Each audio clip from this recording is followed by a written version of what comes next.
The security camera that records tomorrow.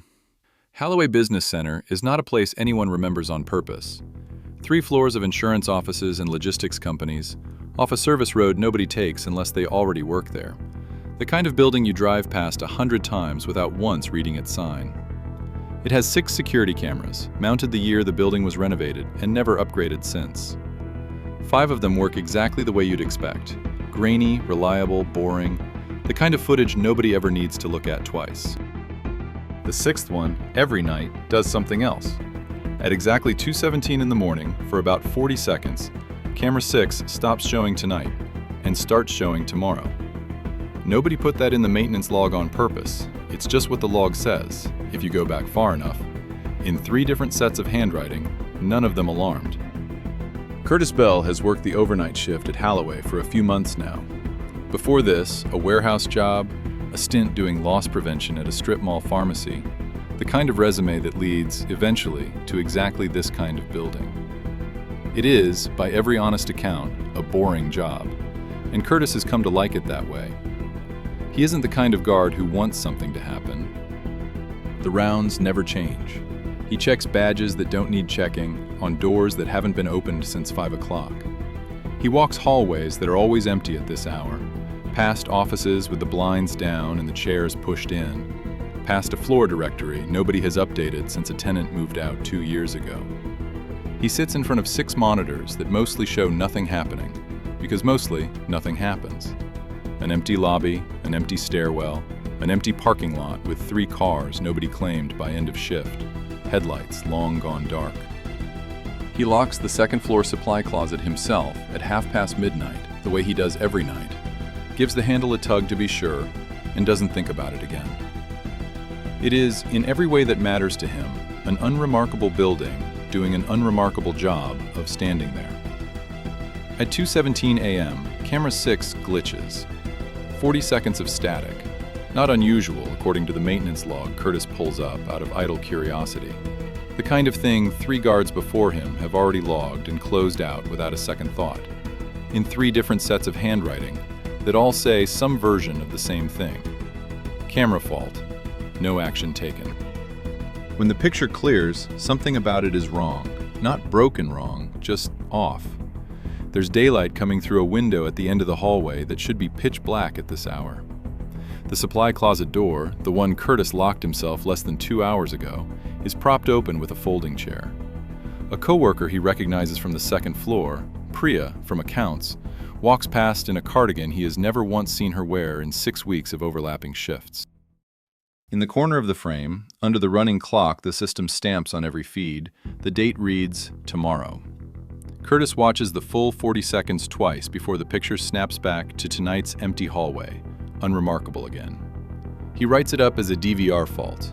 Old building, old wiring, a corrupted timestamp chip. The kind of thing that glitches, and the kind of thing 3 guards before him apparently decided wasn't worth chasing any further than a line in a log nobody reads twice.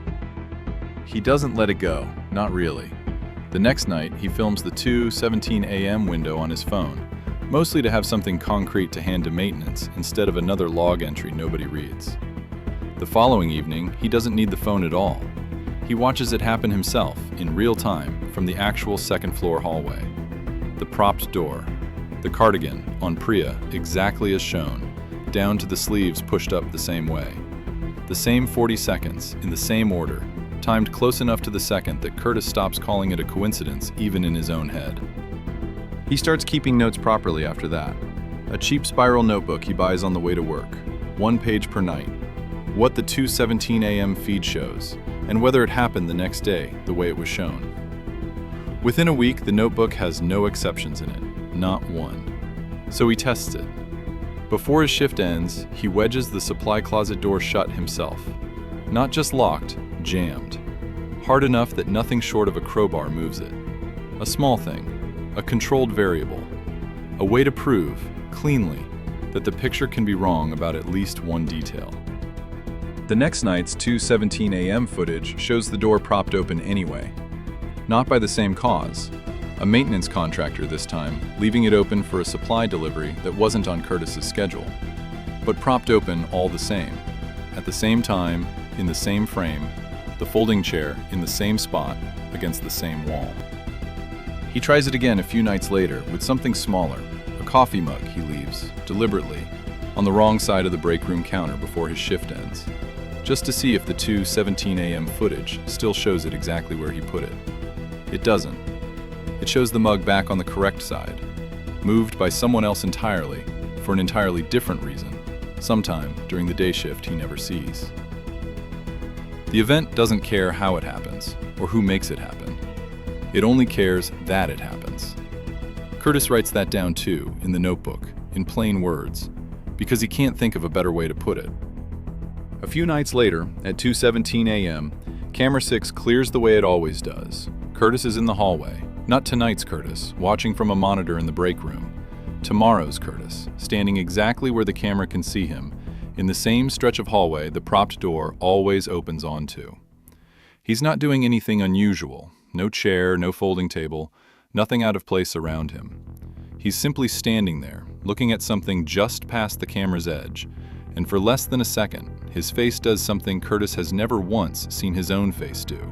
Not in a mirror, not in a photo, not anywhere.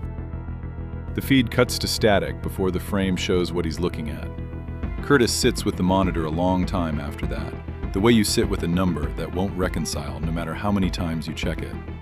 He doesn't reach for the notebook. There's nothing left to test that he hasn't already tested 3 other ways: on a door, on a mug, and now, apparently, on himself. Curtis finishes the shift the way he finishes every shift. He doesn't call anyone. There's no wiring diagram, no ghost story, no blessing or curse that would explain any of this. And nothing about tonight hands him one. He has tested the picture 3 separate ways now, and 3 separate ways, the picture has been right about everything, except the reason why. What he has, walking out to his car before sunrise, is smaller than an explanation and considerably worse. He knows exactly where he'll be standing tomorrow night, at exactly 2:17 a.m., in a hallway he'll have already walked past a dozen times on ordinary rounds. Past a door he'll lock himself out of habit. In a building nobody outside it will ever think twice about. He has no idea what he's looking at when he gets there.